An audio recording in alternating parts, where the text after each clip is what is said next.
Gotta give it up for Coach. Big shout out to the coaches. You see, my coach, he believed in me. Welcome to Tuff Talk with Coach P, where we cut through the noise and get straight down to business. I, of course, am your host, Coach P. I've got over 20 years of coaching at various different levels, and I think I provide a different angle to the game. This is our first episode, so before we really get into this thing, I just want everybody to understand the reason why I'm doing this is because coaching for me is more than just a thing to do. Okay, this is a ministry to me. This is my calling. This is a way for me to give back to young men, to help them reach their goals in a way that's not overly preachy, but also in a way that they can digest it, and also a way that we can hold these guys accountable. I really need the young coaches out there to understand the power that they wield as a young coach. A lot of the times you might be the first example of a good man to these young men. I'm going to say that one more time for the people sitting in the back. You might be the best example of what a great man is to some of these young men that come across your way. So I really need you guys to understand and take this seriously. The way you move is the way that they will move. I'm going to say that one more time. The way you move is the way that they will move. Coaching is a calling. Coaching is a calling. Coaching is not just something to do. Particularly in our community, coaching is a calling. All right. So with that out of the way, we're going to get right into this show today. Today's topic is going to be culture over clout.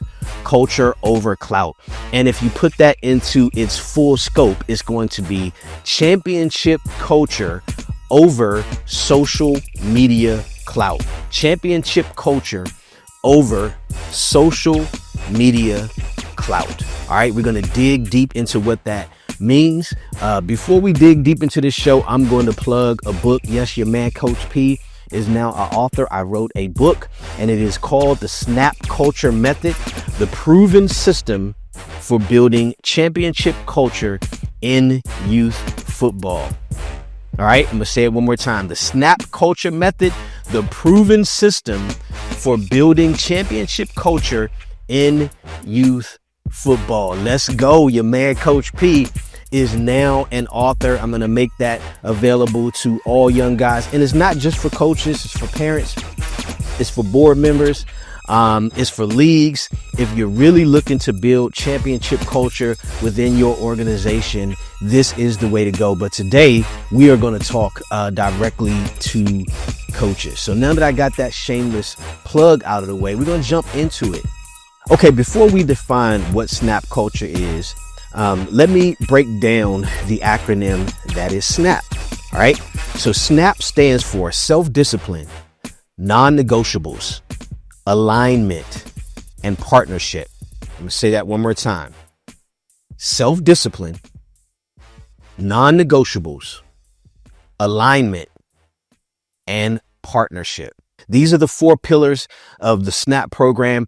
I also believe that these are the four pillars that contribute to championship culture. So let's define what championship culture is, because I really believe that a lot of people throw these terms around and they don't really understand what they mean. So championship culture isn't just built on hype. It's built on standards. It's how your players show up in practice, how your coaches communicate, how your parents respond when adversity hits. Championship culture, it's when your team can lose on the scoreboard, but still win in growth, effort, and integrity. Because the foundation never shakes. I'm going to say that one more time.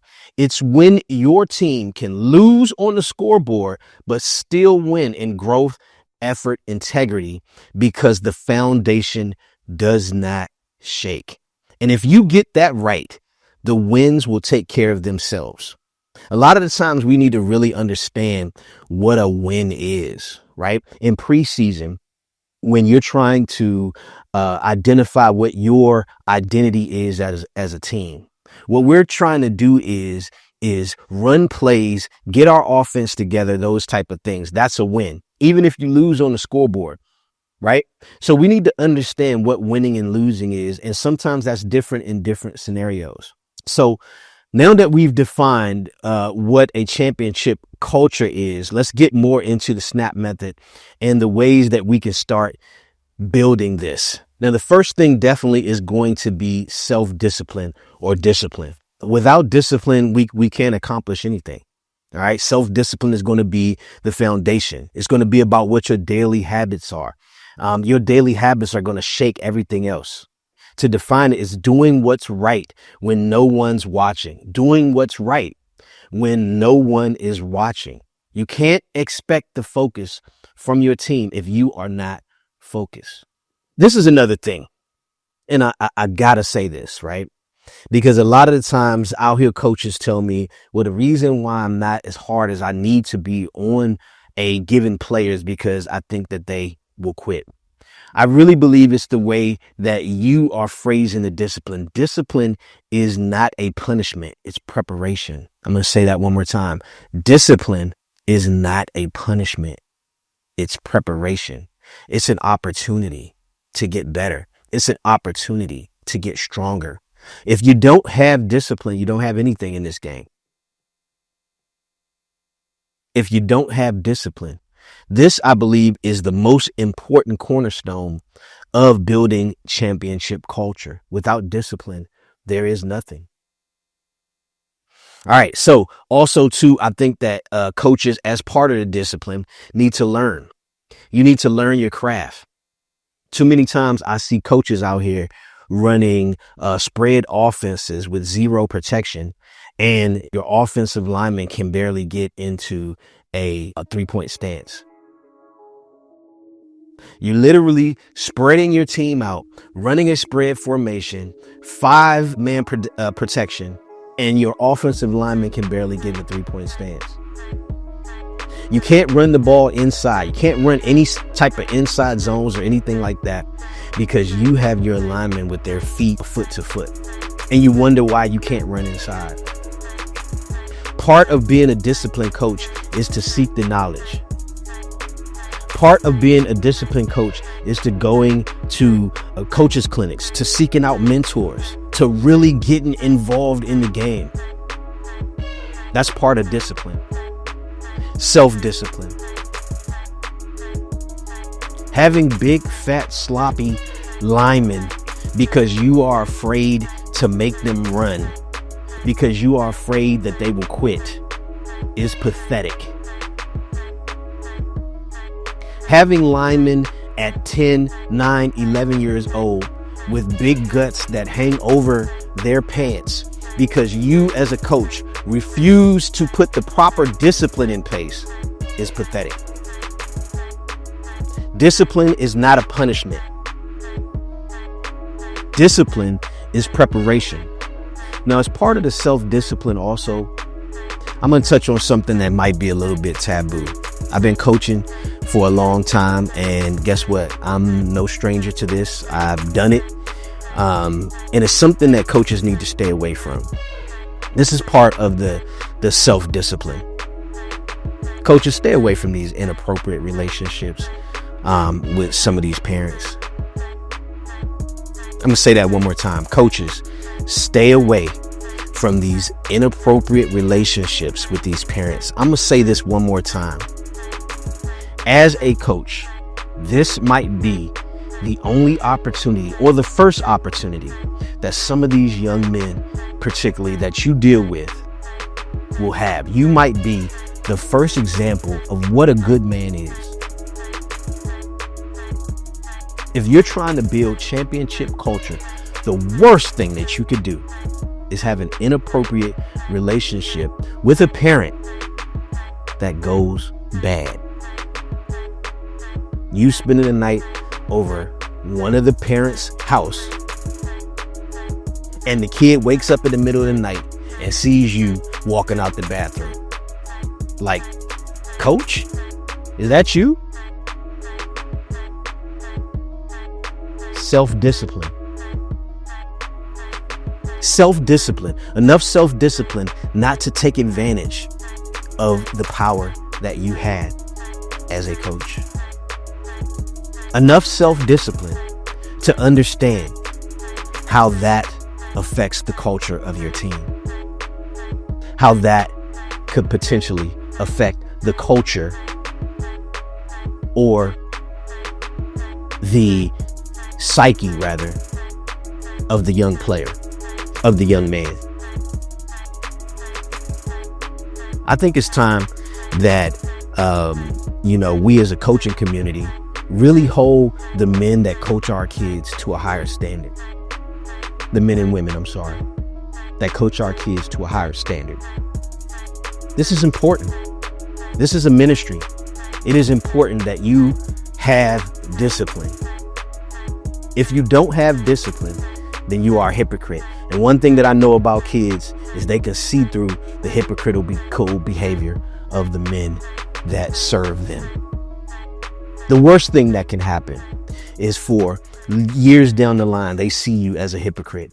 And all those lessons that you taught them go right out the window because you are not man enough or woman enough to live by those same standards, to live up to that same discipline that you asked them to do. Discipline. It's your man, Coach P. So again, I probably should have led with this. Some of the stuff that I'm going to say may be offensive, but I care too much. I care too much about the sport. I care too much about these kids. I care too much about this game to continue to watch Madden coaches step out on the field without the proper knowledge, without the proper attitude, without the proper culture, coaching our kids into oblivion. I care too much about the game. To be a good coach, you must be disciplined. So that's number one, self-discipline. The second part of this is your non-negotiables. What are your non-negotiables? What are your non-negotiables? What are the things that you would tolerate that defines your culture, your non-negotiables? So I'm going to personalize it a little bit. So these are Coach P's non-negotiables. Be on time, be prepared. Punctuality and preparation are respect in action. Be on time and be prepared. Give 100% effort in every drill, every rep, every play. Anything less cheats the team. Listen, I always tell players, your best is always going to be enough. There's going to be different levels of kids. Kids are going to have different level of play. But your best is always going to be enough. The flip side of that is nothing less than your best will do. That's a non-negotiable. It's not something that I'm even going to negotiate with a player or a parent or a coach about. Respect in all directions. Coaches, teammates, refs, opponents, parents. Respect is non-negotiable. Respect must be non-negotiable. You must be gracious in a victory. You must also be gracious in a loss. That means players, coaches, and parents. No player is bigger than the team. No stars, no favorites, no exceptions. Now listen, you're going to treat certain players a little different based on their skill level, and it just is what it is. But that player has to understand what's at stake. That player has to be willing to be the example. If not, it's got to be just like a negotiation. If I'm there and I'm about to buy a car, you got to be willing to get up and walk away. Just like with this player, you have to be willing to say, arrivederci, you and your parent.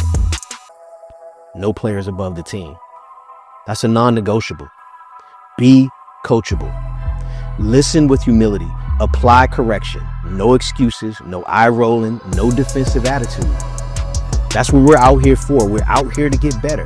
These are Coach P's non-negotiables. I will not negotiate on this. Non-negotiables for building championship culture. Fix mistakes with actions, not words. Fix mistakes with actions, not words. You know what I hate?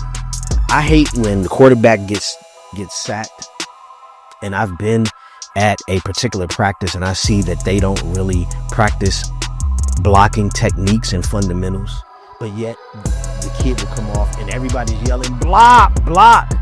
Well, the kid doesn't know how, coach, because you did not fix those mistakes in real time in practice. You continue to let that build and build and build, and it came back to bite you in the behind in the game. Because that's how this works, coach. Control your emotions. No tantrums, no chaos, no sideline meltdowns. And I'll be honest with you, this is something that I as a coach even struggle with. And it's something that I often fall short with as a coach. Still, it's my non-negotiable. And as the head coach, I try to be, or I work to be. I don't try to do anything. I work to be the example. Protect the team. On the field, off the field, online, character counts everywhere. So what does that mean, coach? That means we can't be smoking weed all on camera in your social media. That means we can't have profanity-laced outbursts on our social media, on the sideline. You have to be the example. And that goes back to your coaching staff as well. Your coaching staff, your parents, your players, they are going to take all their cues from you. No energy vampires. What does that mean? No complaining, no blaming, no finger pointing, no negativity. If the coaches come up to a player and says, hey, you did A, B, and C, that coach needs to have the knowledge to be able to correct that. And then B, you have to be strong enough to enforce that and to continue to correct that until we get the behavior corrected. Leave it better than you found it. Every field, every locker room, every relationship, every moment. Leave it better than you found it. These are Coach P's non-negotiables. Now, your non-negotiables may vary depending on, how you move, what your goals are, how far you're willing to go as a coach. But these are my non-negotiables. And I suggest that you spend a lot of time figuring out what your non-negotiables are as well. You will find that if you draw lines in the sand with your parents, with your players, and your coaches, that it will avoid the problems that you could possibly have in the future. Non-negotiables. What are your non-negotiables for your parents? What are your non-negotiables for your coaching staff? One of my non-negotiables for my parents is we don't yell at the refs. Let me tell you guys something, parents. The refs are not your enemies. Do you think that you yelling obscenities at the ref is helping your cause? I'm going to ask that again for the people sitting in the back. Do you think that calling the refs SOBs and calling them blind and stupid, whether it's a bad call or not, is helping your cause? It is not. Non-negotiables. Championship culture. What are your non-negotiables? So let's recap. S.N.A.P, self-discipline. Number 2, non-negotiables. They must be enforced at all costs. Non-negotiables must be enforced at all costs. The next thing is alignment. Alignment turns discipline into movement. I'm going to say that one more time. Alignment turns discipline into movement. It connects everyone, board members, coaches, parents, players, and community. Without alignment, confusion and ego take over. Now, I'm going to say that part of it one more time. Without alignment, confusion and ego take over. Great programs have one voice, one message, and one mission. Great programs have one voice, one message, and one mission. Now, I'm going to tell you a little something about Coach P. Back when I was a younger coach, I was blessed enough to be added to a championship staff. I had the great privilege and honor to be added to a championship staff that did not need me, but saw enough of me. And I think my son is an all-star, and they wanted to have this all-star on their team, so that didn't hurt. I'll be honest, but they didn't need me. And although I think I am a brilliant football mind, in fact, I'm going to be honest with you, I might be an arrogant SOB. They brought me on, and I really appreciate that. Now, one of the things that I did, and I regret still to this day, even though this was over 20 years ago, I thought that we should be passing the ball more. And I went to one of the coaches on the sideline and I said this. The head coach actually heard me. Now, he got so offended that during halftime, he literally wanted to fight me. And guess what? He was right. He was right. He had every right to want to kick my ass. Excuse my language. Because what I was doing was causing a divide. What I was doing was cancerous to championship culture. We must be aligned as a coaching staff, as parents, as a team. Now, I fast forward to years later, that same thing happened to me, where coaches did not necessarily agree with what I was running on offense. And instead of coming to me and get in alignment with me and able to hash that out, even after us having a conversation, because I believe in handling these things head on, this behavior persisted. And unfortunately, it hurt the culture of our team. As a coaching staff, you must be aligned. And you as a head coach, if you've done what you needed to do, if you're putting in the time, if you're self-disciplined, you are living up to your non-negotiables, you are on time as a coach. You are where you're supposed to be. Your knowledge is on point as part of your discipline. Learning the game is part of your discipline. You're doing everything that you need to do. And you have cancerous coaches on your coaching staff that are not aligned with you. You must root that out immediately. I'm going to say that one more time. If you have coaches on your staff, after you have already went through the steps to make sure that you guys are aligned, they have agreed, this is the direction that we're going to go on, and the behavior still persists, you root that cancer out of your staff. If you cannot align with the head coach, get it out of there. It is cancerous to championship culture.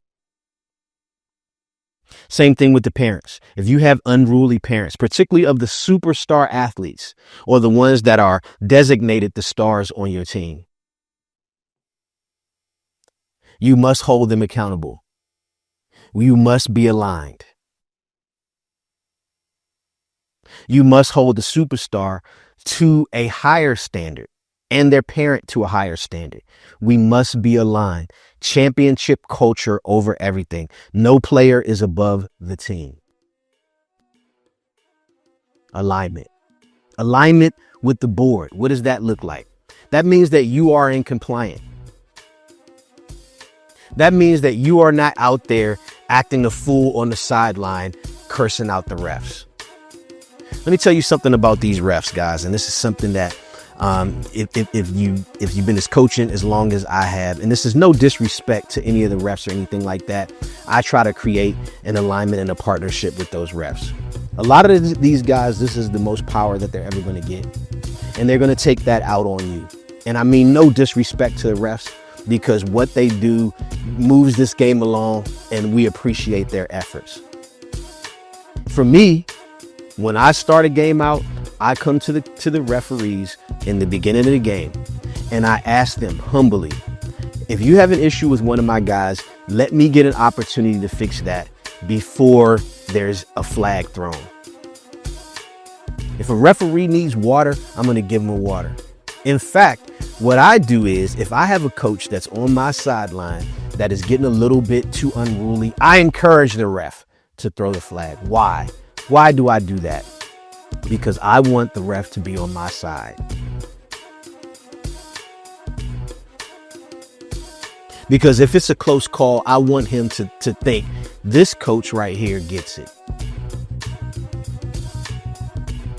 So coaching staff, alignment, being aligned, being on the same page, understand why we're doing things. I know I spent a lot of time on the alignment, but I think that part is important.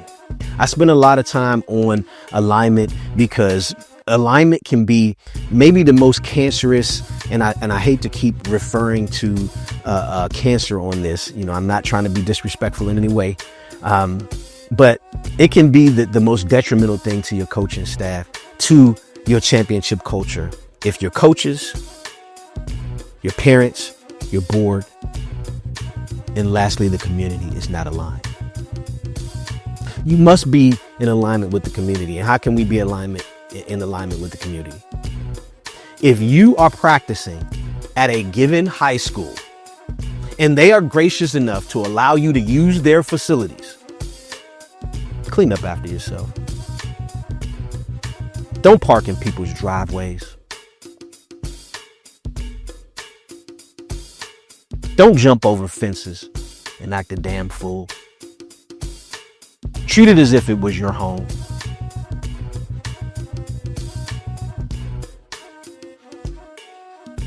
Alignment. Alignment with the community. So what have we talked about so far, right? S.N.A.P. Self-discipline, non-negotiables, alignment. Self-discipline, non-negotiables, alignment. 3 of the 4 pillars to let you know that you're on the right track. Now, the last one is partnership. Partnership. Why is partnership important? And well, before we talk about why it's important, let's talk about what it means. All right. Partnership means unity. Coaches, parents, board, community, all share the same standards. Everyone reinforce the culture, not ego. Parents support the process, not just plays. Boards back the coaches, align with policy, and protect the mission. The community show up, they contribute, right?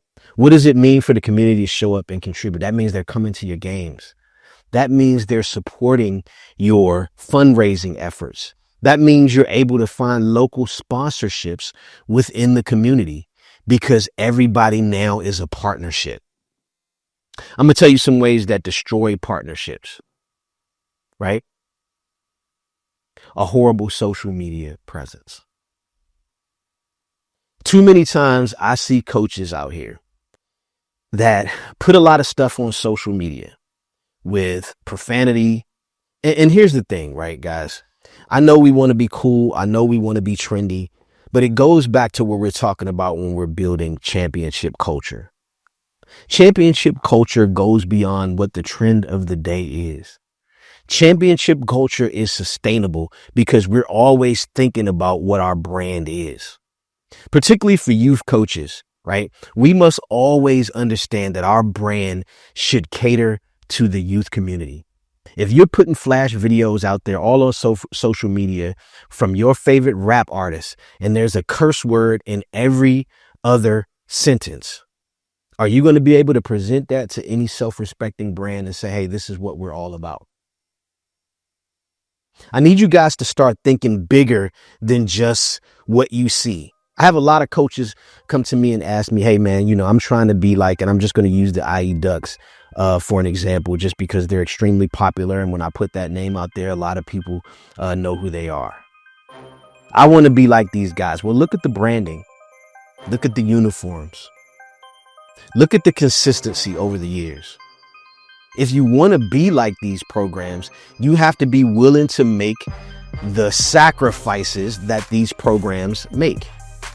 You have to be willing to put your own money, your time, your effort involved in this. That's what has to happen. You have to be willing to get out there and make it happen. You have to be willing to get out there and chase greatness, not chase clout, not chase clicks. If you chase greatness, a byproduct of that will be organic clout. If you chase greatness, the byproduct of that will be a great relationship between your organization and the community. A great partnership between your organization, your team, and your board. A great partnership between your team and your coaches. A great partnership between your organization and your parents. Chasing greatness, chasing culture over clicks. Another element of partnership with the community, and just to drive this home, championship culture extends beyond the scoreboard, extends into your city, it extends into your school, it extends into your community. People are drawn to organizations that represent more than football. This means that the program should be able to produce more than just great athletes. It should produce great citizens.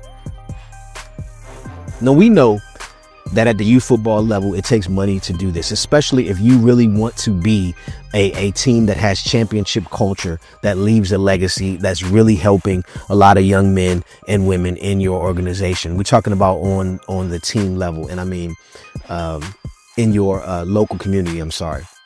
Let's talk about one of the most practical and misunderstood parts of partnership, and that's sponsorship. Your team's ability to attract sponsors is directly tied to your public image. Sponsors want to align their name with organizations that represent professionalism, positive visibility, community values, integrity, and consistency. If your sideline is chaotic, if your coaches are unorganized, or your team looks unprofessional on social media, it makes it hard for potential sponsors to trust their investment. People don't fund problems, they fund professionalism. When approaching sponsors, remember, they want to see value and impact. How to make your program attractive to sponsors. Look the part. Now, what does that mean? That means that your uniforms need to be clean. That means that you need to make great decisions when picking your uniform company. That means that your social media image needs to be good. That means that your flyers, your artwork, you need to take pride in this stuff when you put it out. I hate to keep banging this point home. No profanity when you're putting out your stuff on social media when you have a 8U, 9U, 10U team. That's ridiculous to me. No sponsor, no serious sponsor wants to be a part of that. Show impact. Make sure your photos are clean and crisp. Even if you need to use fundraising money to get a photographer out there, those things are going to pay off in the end. Give sponsors visibility. Offer shout outs on social media, banners at game, team logo, team gear. Make them part of the success story. Be organized. Have a clear communication and follow up. If someone donates, thank them publicly and personally. These are small things that you can do to get your weight up in this game. You just have to be willing to go out there and do it. I believe in you guys. We can do it, but we have to build this championship culture. So we've went over a lot in this first episode, and, I really do appreciate you guys for taking the time to listen to me. And this is definitely something that I'm definitely very passionate about. I love this game. Moreover, this is a way for me to give back, a way for me to leave a legacy. So I definitely want to be a resource to the youth football or the football community in general. I want to be a resource to help young coaches, to help young men, particularly young men that look like me. I definitely have to be honest with that. I want to help them reach their goals. Football is just a catalyst for me. to make young men understand what their value is and what their potential is, and to aim high and to reach high for that potential. That's my goal. That's the reason why I do this. This is the reason why I coach. It's the reason why I am the man that I am today. I know football contributed to the man that I am today, the father that I am today, the husband that I try to be. And if I can in some way instill that into the next generation of coaches, that this is the attitude I believe that you need to have to be successful, to build championship culture in this game. And also to understand that your ability to be a coach, your contribution to these young men's life is invaluable. We can't put a dollar amount or a value on what you mean to some of these young kids, and you need to take it seriously. And if you don't take it seriously, get out of the way, get out of the game. If you don't want to learn how to coach, how to convey this to the next generation of football players, the next generation of brothers, fathers, husbands, right? Get out of the way and let men and women that understand how critical this role is to the development of the next generation, let them get in it and do it. So again, I want to be a resource to that. So what we talked about today, we talked about S.N.A.P, right? The S.N.A.P method, self-discipline, non-negotiables, alignment, partnership. That's what the S.N.A.P culture method is all about. Turning talk into trophies. All right. So again, I got the book coming out. There'll be more information about the book. Again, that book is called The S.N.A.P Culture Method, the proven system to building championship culture in youth football. It's the blueprint for coaches who want to build a winning and lasting championship culture. That's why I wrote this book. That's why I spent, countless hours gathering the information, seeing what works, getting professionals to read it to make sure that I'm hitting on all the right points. I believe this is going to be a great resource. If you're a young coach or even an old coach, go out and get this book. There'll be more information for you. And let's start building championship culture throughout our game. Now, I don't think there's any reason why youth football shouldn't be exactly like the Youth World Series that we see on ESPN if we do it right. If we put the right resources in it and we have the right people running it so that we create a great football product, it will sell itself. Football is the largest sport, the most commercial sport, makes the most money at the professional level.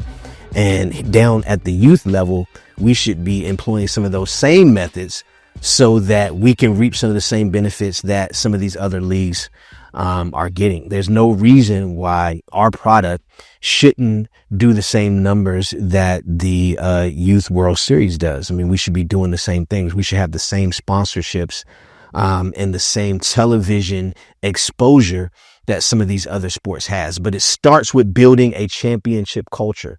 If we can all work together to build this championship culture nationwide, we can start a youth football revolution.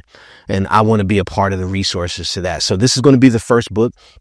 I'm also going to be following that up with other books that help youth football understand the intricacies of the game. Really understanding spacing, really understanding what a 3 technique is, what a shade coverage is, things that I don't believe that a lot of young coaches really understand. And unfortunately, it shows through in the football product. I mean, I go to a lot of youth football games and we just have to do better as a coaching community. So rather than talk about it, I want to be about it, and I want to be a resource. All right. So this has been the first episode of Tuff Talk with Coach P. Yes, some of the information that's given here is going to be a little bit tough, but that is what we're doing. Real conversations, real accountability. We're holding coaches accountable. We're holding coaches accountable. I want you to do the same thing for me. When you see me in the street, hold me accountable. If I've said something wrong, don't be violent though, because your man Coach P been working out too. LOL, I'm just messing with you. But yeah, man, for real, let's hold each other accountable. Let's create great teams. Let's create great experiences. Let's drive the youth football product forward, and let's be part of the solution and not the problem. It's your man Coach P. You've been listening to Tuff Talk with Coach P. I'm out. You see, my coach, he believed in me since jump. I'm a product of his coaching. Gotta give it up for coach.